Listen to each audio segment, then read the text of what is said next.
So with the exception of Ron Paul, this is why I think after 19 debates to say we haven't talked about issues is a little silly, because we have. And with the exception of Ron Paul, they all generally believe the same thing.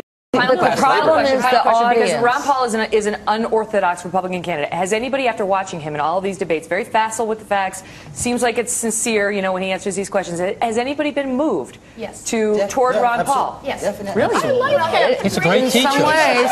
Go ahead, Mary. Wait, I like him, and the men aren't going to understand this, but the women will, because I don't feel like I'm dating him. Because we've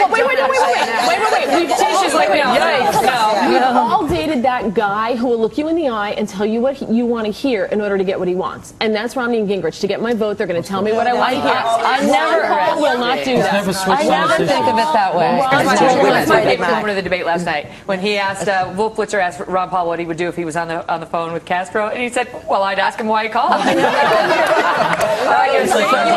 We're sending the politicians to the moon.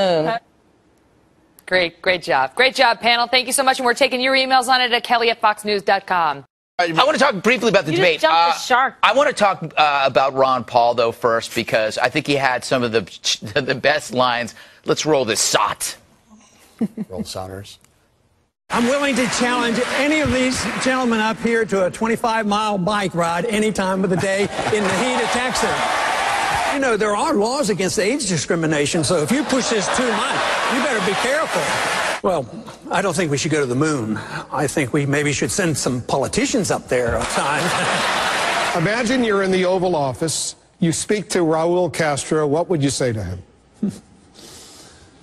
Well, I'd ask him what he called about, you know.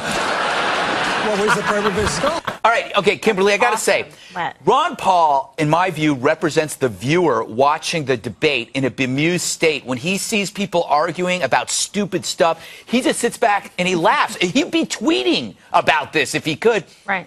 I'm beginning to really like this guy. I can feel your man crush for him just flooding me across the table. Oh, yes, it is. It's not a man crush. I'm just saying he's starting to represent people who recognize the folly. Well, he is. I got to tell you, he stole the show last night. He was very funny. He had one liner after the next, and people can relate to that. They're out in the audience watching. He's a funny guy, and he's sort of dismantling the ridiculous barbs back and forth between these two guys, between Newt and Mitt.